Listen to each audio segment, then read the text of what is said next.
Welcome back, folks. Good afternoon, and thank you for joining us once again.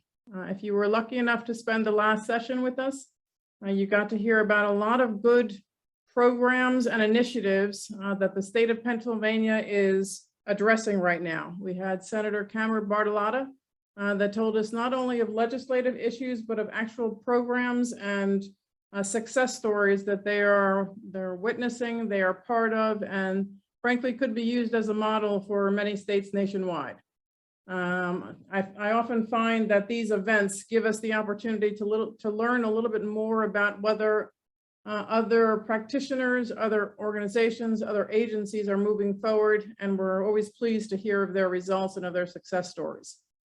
This next panel, focusing on analytics across the domain, is one more example of that very issue.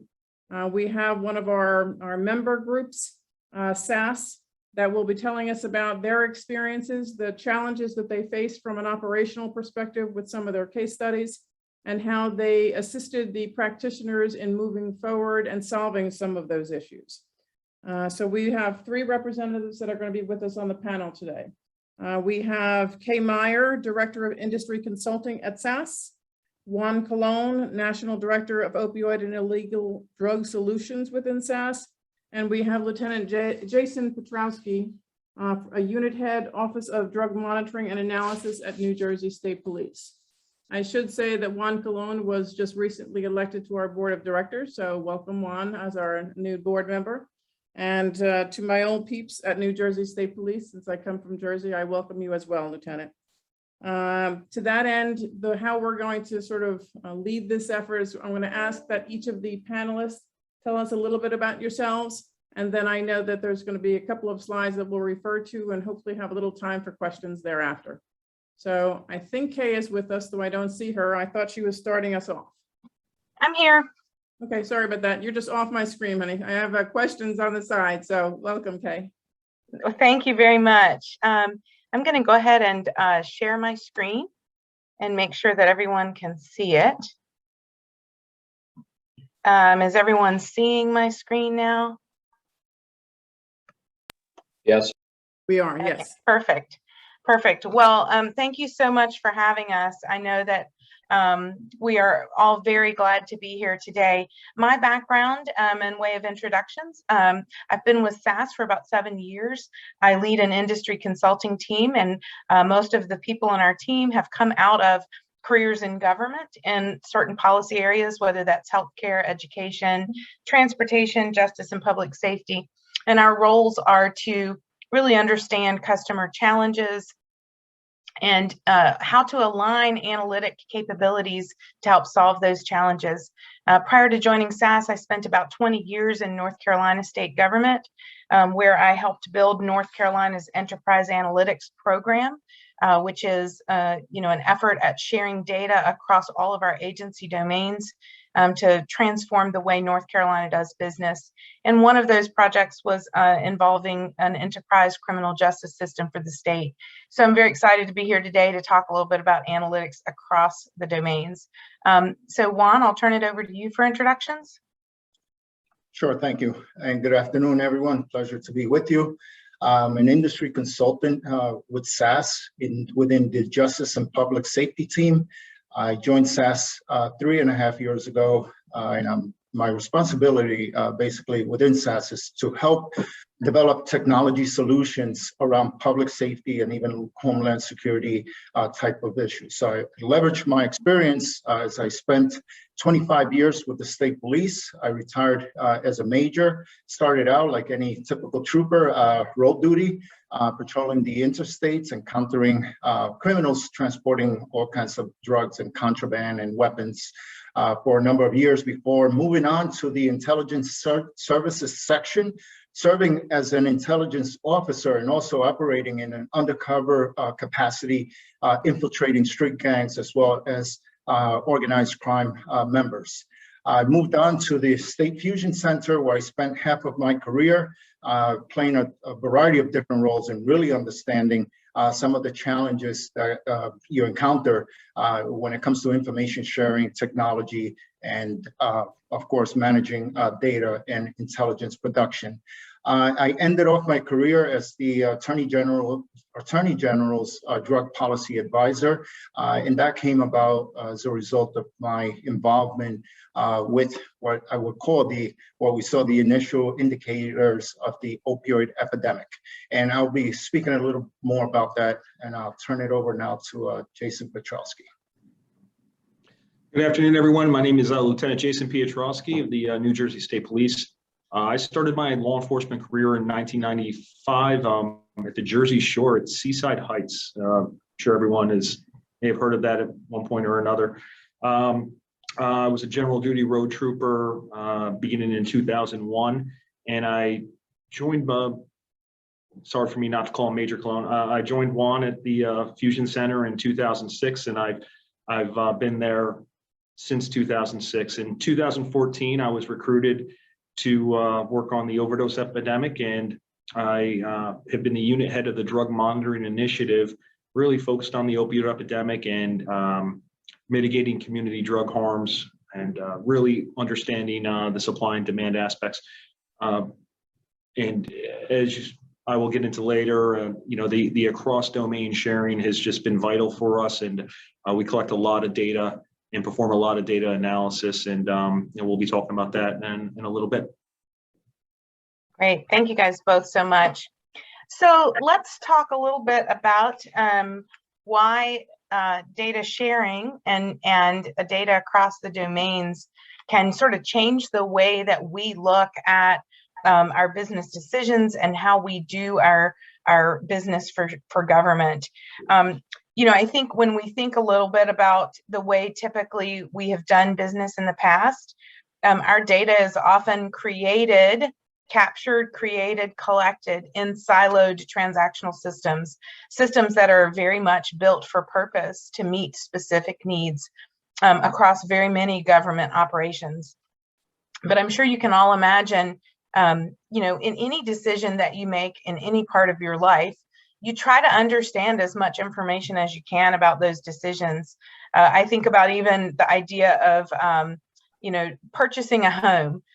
You don't just go and look at the house and say, gosh, the house is lovely. You look at where it's located. You look at what school systems it's in. You look at what the tax rates are. You might even look at what the crime rates are around where that house is. All that information is gathered together by you to make the best decision in terms of where you might want to buy a house, where you might want to locate your family and live. And we see that in government as well. When we look at any one of these government areas, any of these policy areas that government is engaged with our citizens, we recognize that while we typically have data that is isolated in silos, it really helps enhance our overview of understanding a business challenge or a problem if we can supplement the primary data that we have with other information. Just about any factor, any issue in government is impacted by other factors or other things that are going on in a person's life or across any kind of given situation. So take, for example, education, and we look at children and performance in school, and we look typically at what school do they attend, who is their teacher, what were their test scores last year, what were their test scores this year, and that's how we assess student progress and student achievement. But the reality is we can look at two children who had the same school, the same teacher, the same tests, and they perform very differently. And to understand that, we may need to look at other aspects of what's going on in that child's life. Are they a child who is struggling with food insecurities or financial insecurity in their family? Are there behavioral health issues or physical health issues, either for the child or for the family? Are there transportation challenges? Are there lacks of support in terms of parental support for the child in completing homework? Is there even an involvement in the criminal justice system for that child? All of those things play a factor in how a child performs in education. And we see this across many of the domains in government. When we talk about healthcare, we talk about social determinants of health. And now as we begin to really dig into the idea of judicial reform and of making better decisions across the justice and public safety domain, we see that this idea of broadening our perspective, of understanding the challenges from a different point of view, can significantly impact our ability to make a difference in the work that we do, both with protecting public safety, but also in managing those who are justice involved individuals. So how does this apply when we really look at it across the justice and public safety space? I think when you think about the current emphasis on transformation in government operations, and specifically what we are thinking about within the judicial and public safety arena, we are really being challenged to think about problems differently. We are seeing calls for justice reform. We are seeing calls for transparency in data, calls for fairness and equity and accountability across the way that we engage and interact with our citizens and with our own organizations. And so to do that, we need to look at a broader perspective of information. We need to look, for example, at how to pull data together to help us understand and explain the situations that we as organizations are facing. We need to determine how to take new actions and sustain those actions, not just any action, but the best course of action based on the information and insights we gain about what we are experiencing. We need to be able to measure and share the results of those actions, and then demonstrate the way that we are transforming and changing the work we're doing in justice and public safety. And those things can happen in a number of ways, but where we see real strengths in bringing data across different domains together for analytic purposes are in these areas. A more complete understanding of a justice-involved individual. So in so many critical decision points within the criminal justice continuum, what is it we need to understand about a person's background? What do we need to understand about the particular interaction with the criminal justice system? And how can it potentially be driven by something other than just criminality? Are there other factors like behavioral health issues, substance use disorder, homelessness? How are those things driving this person's interactions with the criminal justice system? How do we use that information to understand charging and sentencing and custody and supervision decisions? What are the ways that we can best interact and serve this individual so that the outcomes are the highest outcomes that we can achieve, both for the person and for the safety of our public? I think we also see where cross-domain insights are very valuable to programmatic services, treatment plans, and engagement with citizens that allow us to create points where we can interact with people and intervene on their behalf or divert a person from a path that they are currently on. I think we see some of these examples in things like task force work that is being done in law enforcement, community outreach programs, drug courts, family courts. But what we're looking for is in patterns of behavior, in data that crosses all these different areas, where are those possible connection points where we can change the long-term trajectory and outcomes for individuals? I think we're also looking at how we use this data across domains to create the ability to really assess fairness and equity across our services and our programs. How do we support both the idea of distributive justice and procedural justice? Distributive justice really being the idea of ensuring that resources that are available are equitably and fairly used to support people across all races and genders and ethnicities and age groups and geographic situations. But also from a procedural justice, are we applying our policies and our procedures and our interactions equitably and fairly across all groups? How do we understand that, and how do we create opportunity to assess where we need to potentially change things that are perhaps not currently fair and equitable? And finally, obviously we want to use analytics to change those long-term outcomes.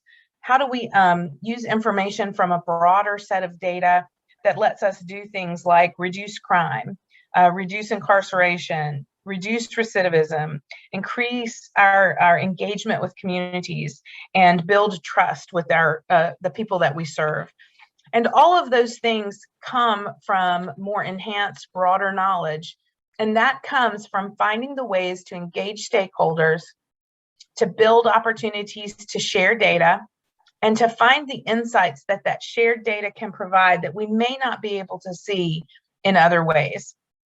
So now we're going to talk a little bit about a few examples where we have worked with different organizations in government that have had a challenge statement, and what they have found is this cross-domain opportunity is what has changed their ability to meet that challenge. We're going to talk first about a couple of opportunities or projects that are going on in the state of North Carolina, and then we're going to talk about work that's going on in New Jersey. So in the state of North Carolina, Wake County is one of the largest counties in the state. It happens to be the county where the capital of North Carolina is located. Wake County was aware that they were having a significant increase in cost and usage of complex and expensive county services. So the hypothesis that they had was that they had a group of what they euphemistically called familiar faces, people who were cycling through some of these most expensive, complex services. And their theory was that oftentimes this interaction was a result of substance use disorder, of behavioral health issues, and of homelessness. What Wake County wanted to do was understand if they could identify those high utilizers and plot out or understand, gain insights into their interactions with government services. So what we looked at with this organization is we brought together the hospital associations, the EMS 911 stakeholders, the homeless services organizations, social services, the county sheriff, and the court system. And we looked at what information we could bring together to identify this potential group of high utilizers. To start out with, we had some data sharing challenges. So we began with the data that we could make available initially, recognizing there would be opportunity to grow and expand our data scope over time. So we started with EMS 911 calls for service, homeless information management systems data, and court and jail data. And with that, we were able to work with our stakeholders to define what was considered to be a high utilizer of each of those three individual systems, and then to focus on those individuals that were high utilizers or familiar faces across all of those three systems. Now, this meant we had to be able to work closely with those key stakeholders to define the sensitivity around their data, the governance that allowed us to use the data, but also to prove to them that we had an ability to match records across these different systems to be able to create an overall picture of the individuals that were involved in a high level of interaction with each of the systems. So what were our findings? By bringing the stakeholders and bringing this data together, we were able to find that in the county, out of tens of thousands of people that were involved in these various service organizations, 807 of these individuals were considered to be familiar faces. The interesting thing we found about this is they were predominantly men between the ages of 26 and 55. And this is a group of people who often don't qualify for other services or support systems that are available for women with children or for families. Many of these men had had interaction with the criminal justice systems, which further disqualified them. But by understanding this, we were able to say, here's a group of people that we need to look at different policy approaches for these individuals. We were also able to identify for the county that most of their interaction with these three systems were a result of homelessness and of substance use disorder. And that was demonstrated for the types of calls of service, the times they were spending in the homeless systems, and even the types of criminal justice charges that they were having against them. As you can see, most of the individuals were booked for misdemeanor level charges, often for things like trespassing, city ordinance violations, disorderly conduct. But what we did find was as the cycle would continue for individuals over time, those charges would begin to become more serious over time. And so the idea was, how do you identify intervention points and stop the cycle before it hits that situation where the person is more engaged in serious criminal activity? What we found was that not only by bringing the data together could we identify this population that the county could focus on with coordinated case care, we are also able to now point out patterns of behavior. We're able to see what these interactions are and see the cyclical nature of going in and out of EMS systems, homeless shelters, and the jail.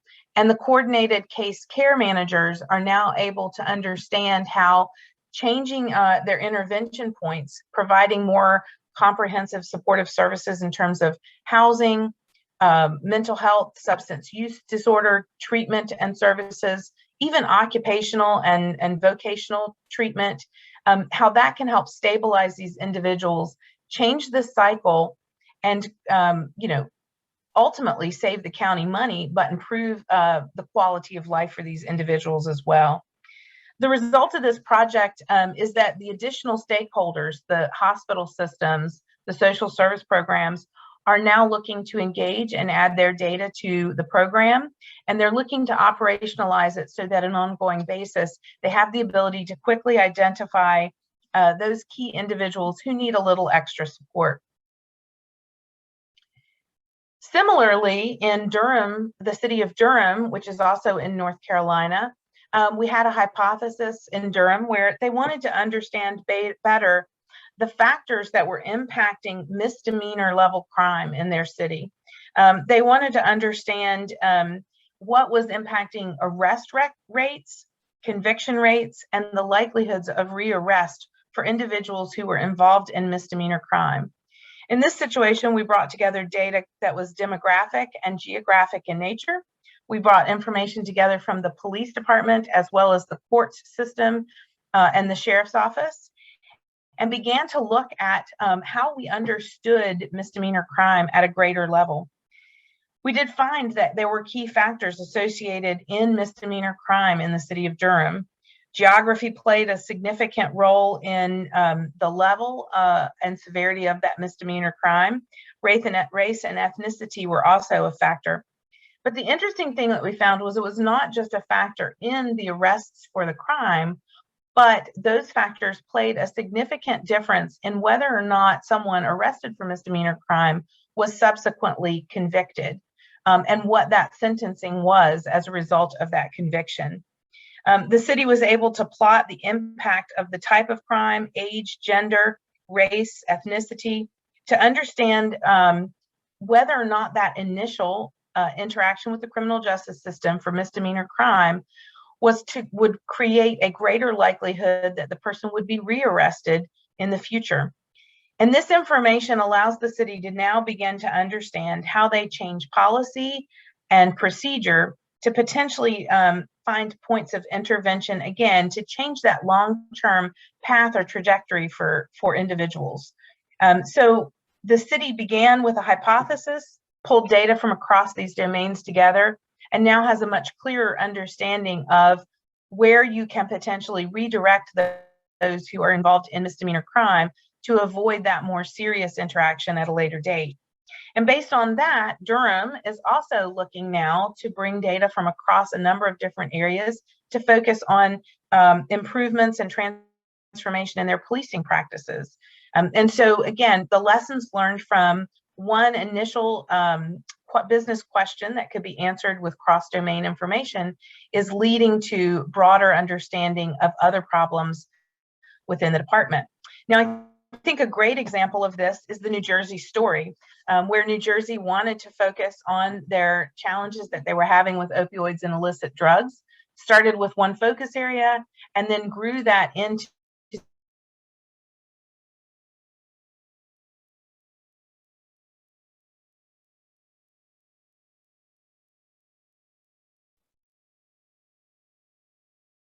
Juan, apparently we've lost Kay for a moment. Can you jump in? Yeah, sure. I think she was bridging over to you. I see her now, but Okay. Yep, Juana, can you start? Yes, thank you, Kay. So you heard Kay speak about addressing and leveraging analytics across domains to address a variety of different issues. It's a concept that's near and dear to my heart because it's something that we engaged in unbeknownst to us early on. So this is a concept that has gained greater importance during this era of justice reform, and also during this the greatest public health crisis of our time. And you know, when you're talking about this, you're talking about the pandemic, you often forget about the opioid epidemic, which last year was responsible for an estimated 90,000 deaths. That is a staggering number when I reflect back to 2006, when I first started to look at or even heard the word fentanyl, where there was a rash of overdoses between Chicago and New Jersey, and even as far down as Delaware, where there was a batch of heroin, which was called a bad batch of heroin, which later on turned out to be fentanyl, which was causing all of these deaths. There was a surge, then it started to go back down. By late 2007, early 2008, the state was experiencing a significant high number of shootings throughout the urban areas, as well as a high number of burglaries in suburban and rural areas of the state. So that was our business challenge at the time. And our other challenge was that there was a lack of available data, and the very little data that we were collecting, we didn't have good data management processes in place, much less the personnel to address it. So we just becoming curious about the resurgence of overdoses in 2008, I decided to start collecting drug analysis data from the crime forensic lab and mapping this data to really start to understand the presence and prevalence of heroin throughout the state. So that was the original data set. But then things started to come to light when we started to use these maps and overlay them with the burglaries as well as the shootings, and we started to identify some correlations. So for us, these were like different pixels that were being put together to really paint the picture of the drug environment and their implications on the state from a justice or public safety perspective. But then we approached the Department of Human Services and shared what we were finding, and they were just truly amazed by what they were seeing, and also the timeliness of the data, because we were turning it around rather quickly. So they were like the first partners that we had approached, and then approaching the Department of Health, it was a very almost comical reaction when I asked for naloxone deployment data, because we wanted to know the impact that drugs were having in the state, or opioids.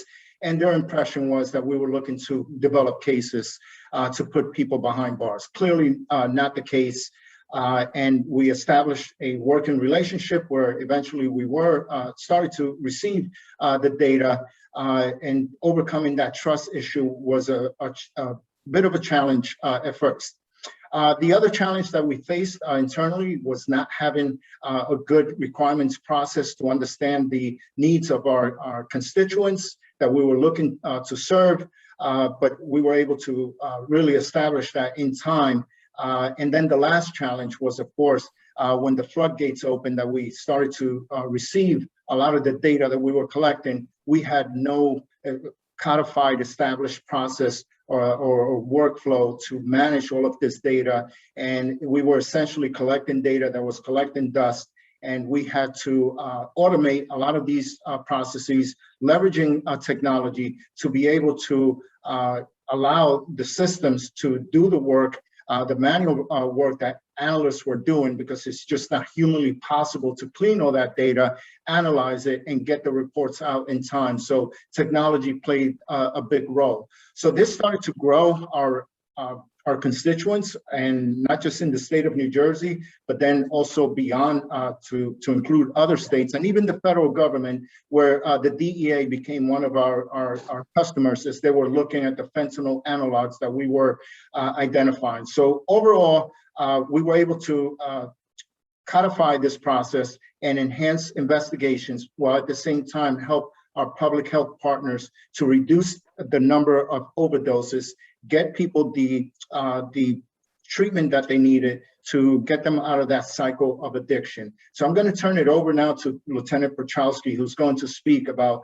some of these partners and some of the unintended, unforeseen successes that this program has had. Lieutenant?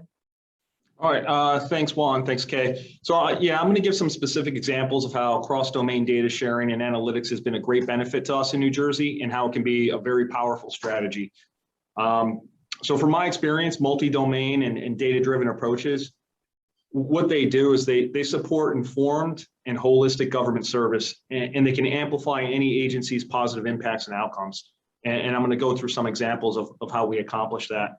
And as Juan kind of said, I was going to say the same thing. This isn't something that we knew at the outset. However, we jumped into some unknown waters. And for instance, we were asked to take part in the statewide epidemiological outcomes working group, and due to the overdose epidemic. And I'm going to tell you now, and you can probably understand that I had a hard time saying epidemiological, much less understanding what it meant. But it was uncharted waters, and that we jumped in to develop these cross-domain relationships and partnerships.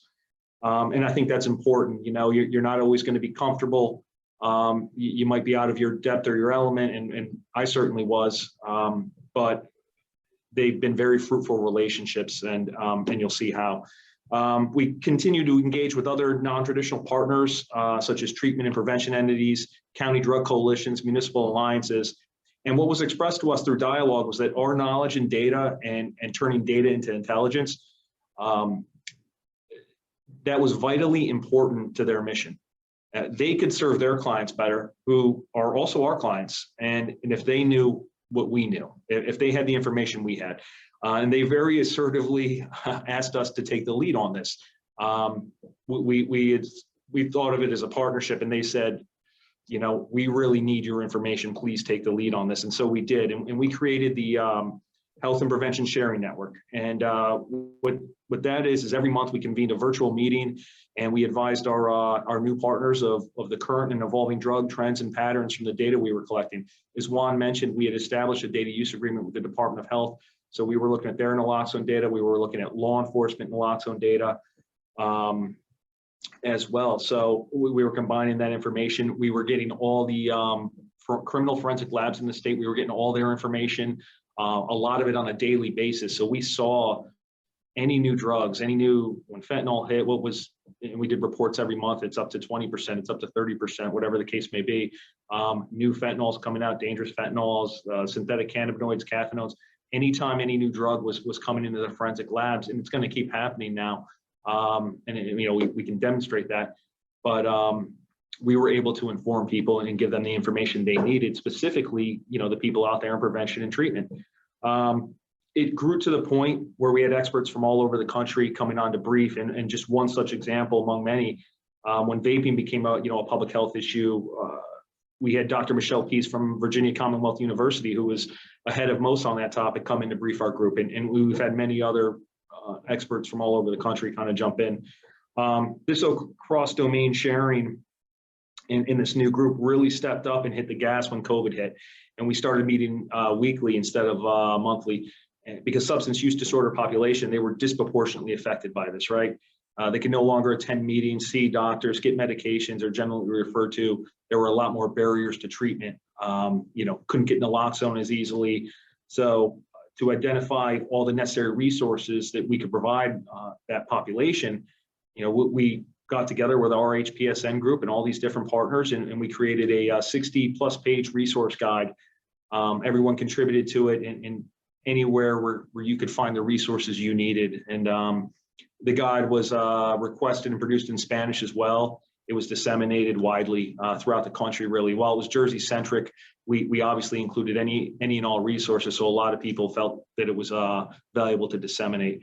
Another COVID impact, because we developed a cross-domain relationship with our DOH through the naloxone sharing, when COVID hit, they came to us and said, hey, can you amend the data use agreement, because you already have it in place, it's already gone through legal review, but in an emergent scenario now, can you amend that and just make an amendment to it to start getting COVID data from the Department of Health and calls for service that we can now brief to all the police chiefs in New Jersey every day? And that's something that we were able to do. Again, just another example of that cross-domain sharing. We'd already developed the relationships, the trusted relationships. We'd already developed the data use agreements. And then when this pandemic hit, we were able to transition on a dime. We got it done in a weekend, and we started collecting all this information and giving all the police chiefs in New Jersey the information that they needed. Another aspect for this cross-domain sharing is how this assists your agency's objectives. And certainly with the DUA, our Department of Health allowed us to understand when and where overdoses were occurring. And now we also partnered with Washington, Baltimore, HIDA, and we have the OD MAP platform statewide implementation. So we can see now in real time when overdoses are happening from the Department of Health data combined with the law enforcement naloxone data. It's over 40 a day, or about 40 a day, 15,000 a year, but we can see when there's a spike happening. We can now leverage all our partners from poison control, from health, the EMS, hospital systems, let them know there's an event happening in this area, and we can mitigate it in real time. Now, how do we use that? How does that amplify our efforts? Well, from an intelligence-led policing perspective, we can now identify the most lethal batches of drugs that are killing people and in real time, and we can target those right away. And we have an opioid enforcement task force that does that. And so it's a really good example of intelligence-led policing. What we found is that, through all these endeavors is that ultimately more data sharing and more partnerships leads to more data sharing and more partnerships. And what we also took with that data was we developed an at-risk matrix, and we identified the people who were most at risk. We collaborated with all our county coordinators, and now in every different county, it looks a little different everywhere, but everyone has generally a multidisciplined approach, right? So we're now providing them the most at-risk people. They're knocking on doors with a recovery coach, with a social worker, with a mental health professional, a law enforcement officer. Again, a multidisciplined approach, and all data driven from across domain sharing, and creating really good positive community engagements. Is how I would say that, and there's a lot of positive impacts to the community. A couple other things I'll touch on really quick. Department of Health and State Police, we went to the highway traffic safety folks, and we were able to share our data combine our data, mash our data, share it with them, and show them what the impact of opioids and substance use disorder was having on the motoring public. And that created another partnership and another relationship. Private labs out there who we would never partner with, and they're doing the testing for people in treatment. They don't know what to test for as the drug environment keeps changing, but we do, because we see the drugs every day. So we were sharing with them how to adjust their panels and what to test for and what to look for. And they were offered to give us all this data where we could have a better understanding of the drug environment. So again, these across-domain sharings are just very useful to us. They're useful to our partners, but more importantly, we're better serving the public with more informed responses due to these partnerships and data sharing and integration. And that's, I'm all wrapped up. Thanks, Lieutenant. Maria, we'd love to turn it back over to you for questions. I think the Lieutenant's comments about that cross collaboration and the multidiscipline responses, it's all driven by this idea of data and analytics across the domain. But we're certainly here to answer questions that anyone might have about some of the lessons learned and challenges we faced with this. Thank you. I appreciate that. I have several of my own, but since I see that there are several questions coming in from the audience, I'm going to go ahead and read a couple. I believe Bob Breves is asking what solution New Jersey used. I think that's kind of implied, but if we could talk a little bit about the technology and the solution set that you used, that would be great. Sure.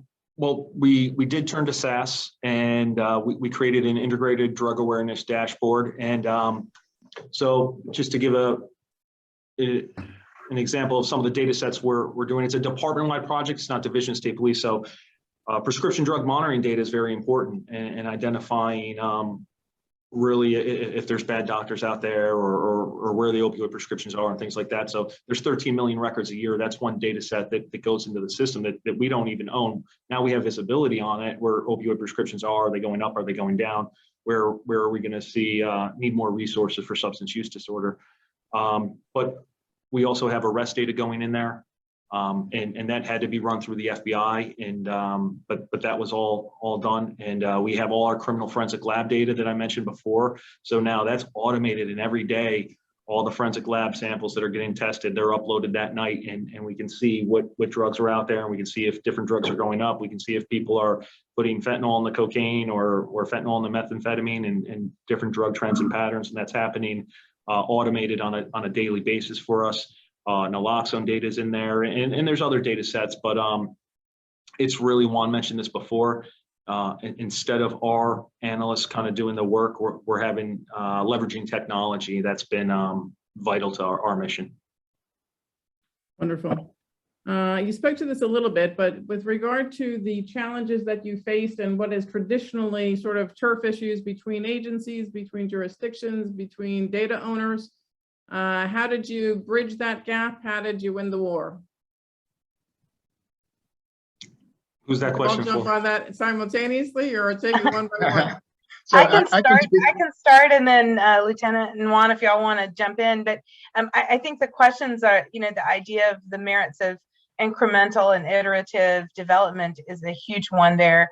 I think often when we talk about the idea of cross-domain analytics, we are often talking about some fairly sensitive data, and we do have to recognize the privacy and the confidentiality and the regulations around that data. So the idea of starting with an incremental and iterative approach is the clearer the initial effort or the initial business problem that you're trying to address, the clearer the reasons why you need to use a particular set of data are. And so that is helpful when we engage stakeholders to understand, oftentimes what we find is the regulations and the policy around data sharing is more about how you control and manage and use the data, not that it can't be used. So the clearer the business problem, the more likely you can find the way to meet the expectations of those rules and regulations. I think in terms of stakeholder engagement, one of the things we often look at with these cross-domain areas is, if I'm asking you to share data, let me tell you what value I expect you're going to get back from the analysis and the insights we're going to get. My goal is to give you some value from your participation in the effort. And I think Lieutenant Piotrowski's comments, he highlighted that, by people contributing data, they then got value back out of it. And over time, that trust network built, and that allowed them to expand what they were doing. Other comments, guys? Yeah, I just want to mention that one agency in particular that we wanted to partner with initially said, no, we're not going to share anything with you. And we put them on our distribution list, and they were receiving our product anyway. So in time, they started to recognize the value and saw that there was something in it for them. And they eventually came around and became integral partners. So I guess the message is, even if they say no, continue and be kind, share with them, and eventually people do come around. But you hit on something, Kay, there with the privacy and the regulations. Because when you talk about Title 42, HIPAA, 28 CFR, CJIS regulations, and you're meshing all of this data together, the technology does make it possible to mesh all of these different data from all of these different domains. So like this, you can really paint the picture. So the requirements process also becomes such a critical issue here, because you have such a diverse set of partners, and understanding the priority information needs of each and every one of them, and then you go across and find commonalities. well, that becomes your directed focus to focus on those primary information needs that are going to satisfy the biggest, I guess, slice of your constituency, and making sure that you're not just collecting data for the sake of collecting or analyzing data for the sake of analyzing, but you're doing it for directed focus or directed purpose. Thanks, Juan. I appreciate the fact that you guys were distributing the product, whether or not they wanted to receive it. And that, first of all, it strikes me as something so very Jersey. And second of all, I think that you seduced them into understanding the value of it so that they did come to the table. So again, that was a win on both sides. Let me take it one step further to not only what became an informal governance process to, did you get to the point, and I know the answer to this question, but did you get to the point of codifying what was a broader governance model? Did this fall into something that was a hierarchy within the state of information sharing and partnership to begin with? Well, it started informally, and things really started to come. It was just an initiative, an informal initiative within the Fusion Center. And then eventually in 2013, the Attorney General's office was the one that stepped in and said, yes, this is going to be a formal process. And then that's where the data use agreements started to be generated, and everything was codified in, I guess, legal agreements were made amongst the various partners. That's when it became visible and someone else took credit for it. Okay. All right. So that's okay. As long as lives are being saved, that's the goal. I was going to say, it was a win-win. I guess the only other question that I would ask all of you is, what were the challenges? Like, what would have been the greatest challenge that each of you in your roles at that time faced? And what might be some advice for practitioners who have yet to get to this space to address that challenge? Juan, you're center stage on this one, so I'm going to let you go first, and then I'll ask Jason and Kay.